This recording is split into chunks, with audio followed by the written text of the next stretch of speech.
प्यारे बच्चों, सौभाग्यदेव की इंटरमीडिएट कॉलेज के स्टडी क्लास में आज मैं कक्षा 12 के बच्चों का स्वागत करता हूं। कक्षा 12 के बच्चे आज हिंदी काव्य के अंतर्गत पढ़ेंगे श्रद्धा और मनु। श्रद्धा और मनु का चार पार्ट हम पिछले वीडियो में पढ़ा चुके हैं। आज ये 5वां पार्ट इस वीडियो में आपको पढ़ाने जा रहे हैं। तो आप लोग श्रद्धा मनु का ये 5वां पार्ट की व्याख्या इस वीडियो में सुनेंगे। तो आइए आप लोग देखते हैं। दृष्टि जब जाती हिमगिरी ओर, प्रश्न करता मन अधिक अधिक, धरा की यह सिकुड़न में भी, कैसी है क्या है पीर, बढ़ा मन और चली एक पैर, सद मालाओं का श्रृंगार, आँख की भूख मिटी यादे, कितनी सुंदर संभार। फिर आगे देखिए, दृष्टि जब जाती हिमगिरी ओर, प्रश्न करता मन अधिक अधिक। श्रद्धा मनु से कह रही है, अपने विषय में बता रही है कि मैं जो हूँ मैं जैसे काने काटते हैं, मैं अन्य जैसे देवी देवताओं के यहाँ से काने काटते हैं कि मैं गंधर्व राज की कन्या हूँ। क्या कर रहे हैं? मैं गंधर्व राज की कन्या हूँ, अर्थात इसलिए मैं गंधर्व राज से निकलकर थोड़ा इधर भ्रमण करने का मेरा विचार किया। ललित कला का ज्ञान सीखने का मन में जिज्ञासा आया और उसके बाद मैं इधर आगे बढ़ती हुई चली आई। तो आगे जब हिमालय की छटा को देखने के लिए आई तो उसका वर्णन करती हुई इस पद में मनु को बताती है। दृष्टि जब जाती हिमगिरी ओर, प्रश्न करता मन अधिक अधिक। ये जब आगे बढ़ती है तो जब इसकी दृष्टि, इसकी नेत्र, इसकी नज़र जब हिमालय पर्वत की तरफ देखती है, हिमालय के ऊंचे ऊंचे शिखरों को देखती है, तो इसका मन जो है अधिक अधीर हो जाता है, अधिक गंभीर हो जाता है और दुख से भरा हुआ हो जाता है। आगे देखें, धरा की यह सिकुड़न भयभीत, कैसी है क्या है पीर। जब देखती है इतनी ऊंची हिमालय पर्वत की श्रृंखला है और इसके घाटियाँ भी इतनी नीचे हैं, इसके तलाटी में जब झांकते थे इतनी नीचे हैं, तो कहीं ये ऐसा समय था जब धरा का सिकुड़न हुआ था। अर्थात ये ज्ञात भी है, पृथ्वी जब सिकुड़ी थी, अर्थात दो प्लेट आपस में टकराए थे, तो टकराहट के कारण उसमें वलय हो गया। वलय ऐसे कहते हैं।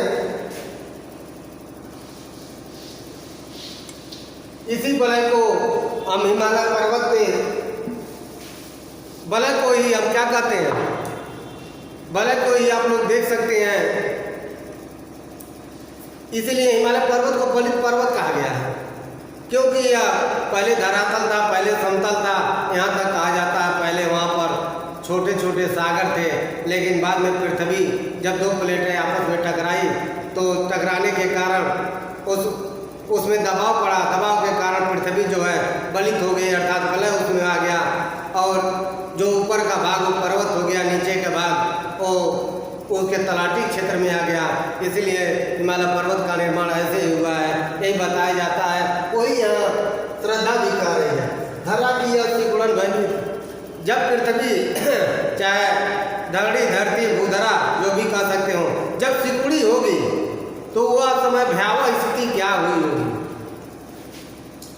सिकुड़न भयभीत, उस समय भयावह स्थिति क्या हुई होगी। कैसी या क्या है पीर, अर्थात उस समय जो जीव रहे होंगे उनकी स्थिति कैसी रही होगी, उनको दुख कैसे झेलना पड़ा होगा। अर्थात इस पृथ्वी के सिकुड़न को, इस पृथ्वी के सिकुड़ने के स्थिति से वह दुखित हो रही है, उसका मन कर रहा है। अब आगे, बढ़ा मन और चले एक पैर, शैल मालाओं का श्रृंगार, आँख की भूख मिटी यादे, कितना सुंदर संभार।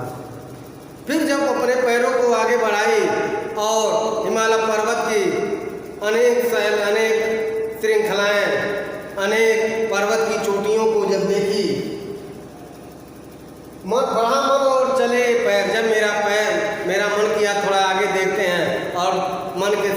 मेरे कदम भी आगे बढ़ते गए तो मैंने शैलमालाओं का श्रृंगार देखा, यानी पर्वत की चोटियों पर रंग बिरंगे पौधे, यानी अनेक तरह के पौधे और ऊपर रंग बिरंगे खिले हुए फूल और अनेक प्रकार के वृक्ष, उस पर बर्फ पड़ना, बर्फ पर सूर्य का प्रकाश पड़ना, ये दृश्य ऐसा सुंदर दृश्य, ऐसा श्रृंगारिक दृश्य उसके नज़र में आया हुआ देखी।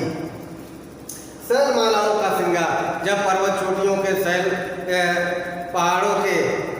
पहाड़ों के श्रृंगार को देखा, आँख की भूख मिटी यादे कितना सुंदर संभार, तब उसकी आँख की भूख मिट गई। अर्थात वह कही क्या इतनी सुंदर पर्वत श्रृंखला है, ठीक, और कही यह कितना सुंदर संभार है, और यहाँ पर कितने अनेक संभार हैं, अनेक जड़ी बूटियाँ हैं, अनेक खजाने हैं, यहाँ पर अनेक प्रकार के वृक्ष हैं। अर्थात यह पर्वत संपूर्ण रूप से परिपूर्ण है, अर्थात सभी चीज़ों से परिपूर्ण है, इसीलिए कहा जा रहा है। यह अर्थात यह हिमालय पर्वत हर तरह से रत्न जड़ित लग रहा है, इसीलिए संभार कहा यार सुंदर कितना दिख रहा है।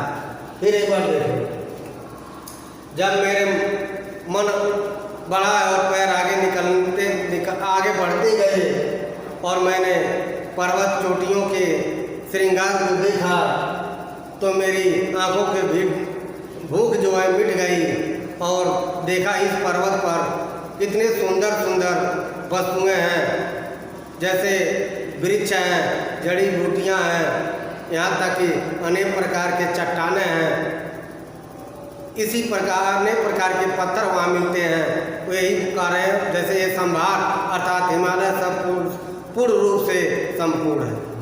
तो आगे इसकी व्याख्या आप लोग समझ लिए हैं, आगे एक बार लिख रहे हैं उसकी व्याख्या को बताते हैं।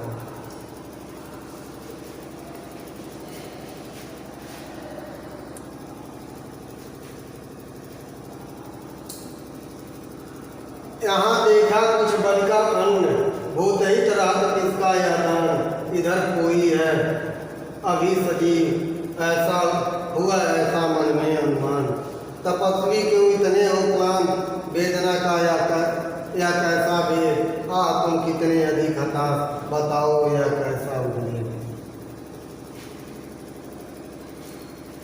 फिर यहाँ श्रद्धा आगे फिर बता रही है, यहाँ देखा कुछ बल का अन्न, भूत ही तरह किसका यह दान।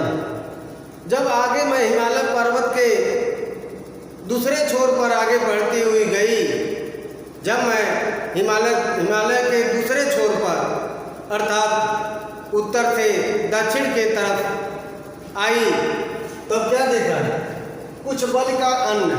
बल का अन्न का अर्थ होता है जैसे दूसरे के हित में दिया गया दान, दूसरे के खाने के लिए दिया गया अन्न का दान बलि का दान कहा जाता है। दूसरे जीव के लिए कहें, दूसरे जीव के लिए खाने के लिए दिया गया अन्न का दान को बलि का दान कहा जाता है। फिर आगे भूत ही तरह किसका यह दान, अर्थात जो अपने अंश का कुछ भाग दूसरे जीव के खाने के लिए दान कर दिया, ठीक वही चीज़ है। यहाँ देखा कुछ बलि का भूत ही तरह किसका यह दान।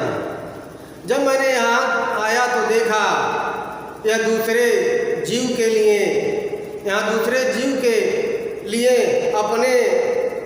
अपने भाग का कुछ अंश दान कर रखा है खाने के लिए।